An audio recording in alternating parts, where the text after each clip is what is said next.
Hello po, magandang hapon po sa inyong lahat at ito naman po at nagbabalik kayo sa inyo sa aking YouTube channel, si Daniel Manuel po. Ito po nga po ang balita ngayon. Napakadaming balita po sa itong mga linggong to, napakadami talaga. Na hindi ko malaman kung sino ang pakikinggan ko sa dami ng balita, di ba? Ngayon po, ang balita, si Harry Roque na-contempt sa Kongreso, si Alice Go tumakbo na kasama ang kanyang mga kapatid, pero ganun pa man nahuli ang kanyang kapatid pati na si Alexandre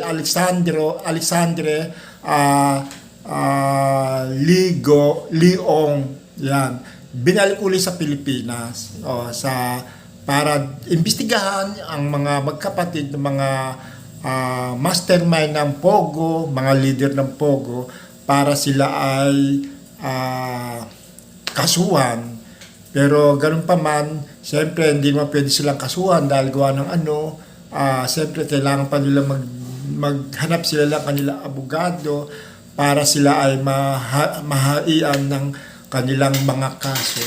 Anyway, ang pag-uusapan po natin ngayon ay tungkol kay Harry Roque. Si Harry Roque, Gubasano, nguwa ng nguwa, tahol ng tahol, hanggang sa Japan, hanggang doon sa Canada, kung saan man siya. Kasi nga sa ni Digong, ginamit sa ni Digong. Pero nakakaawa si Harutay, si Binibining Harutay, Harry Roque, nakakaawa siya talagang. Pinukpok siya ng maigi ng mga kongreso. Talagang na-contempt siya, nakulong talaga si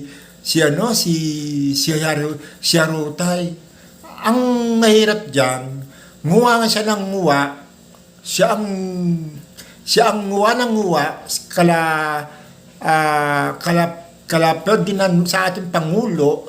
Tapos ganon nang mausig na siya sa Kongreso, hindi malaman sa tinulungan ng mga Duterte. Nakakaawa, 'di ba? Wala siyang nagawa, wala siyang kakampi talaga. Talagang siya, pinabayaan talaga siya ng mga Duterte. Kaya 'yun, parang nakakaawa siya, para siyang matamlay, siyempre walang tumulong sa kanya. Yung mga Duterte, hindi malaman sa tinulungan.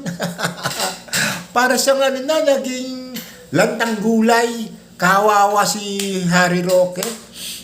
Yan ang mga sinyales ng mga Duterte. Talagang di ka tutulungan yan. Kasi mga masasamang kanila mga ginagawa.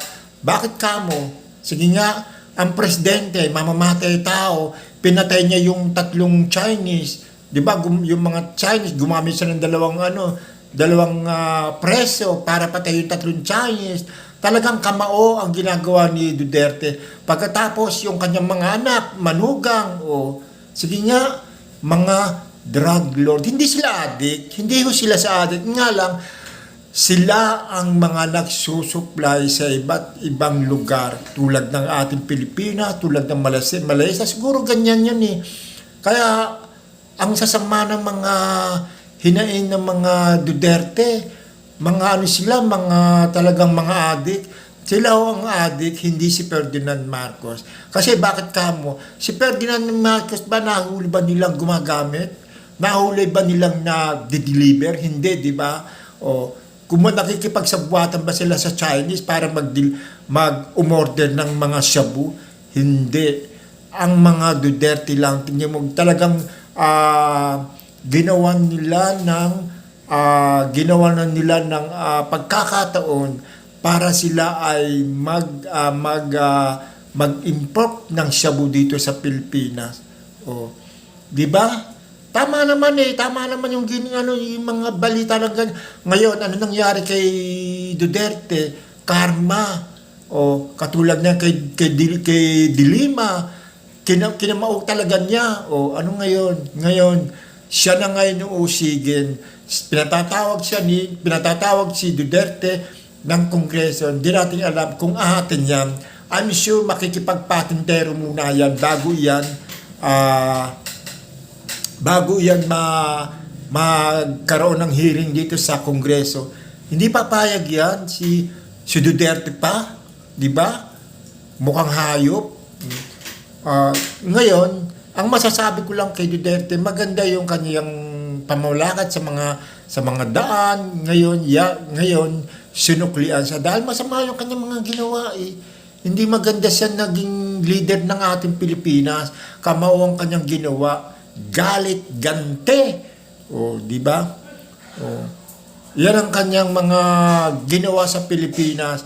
Pagkatapos ito na nga, yung kanyang mga anak, di ba, mga drug lord, ngayon, nasaan na si Harry Roque, yan ang kinampihan ni Harry Roque, mga smuggling, mga puser, yan ang mga puser talaga, sala Paulo at saka yung manugang, ngayon, si Duterte, iuusigin ka ngayon ng Kongreso at Senado. Siyempre tatanungin sila, bakit mo nagawa ito, ganyan-ganyan, isa ka palang kriminal, isa ka palang kamao ng Pilipinas, tapos lalabas siya si Dilima. Siyempre, si Dilima, hindi lalabas yan.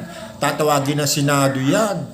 I-interview siya, paano nangyari, bakit nagkaganon, di ba? Ito na nga po, hanggang din dito na lang po ang aking YouTube channel at sana po ay paki-like and share po at paki-pindot ang icon button para po lagi po kayong nasusubaybay yung aking YouTube channel. Maraming salamat po. Bye-bye!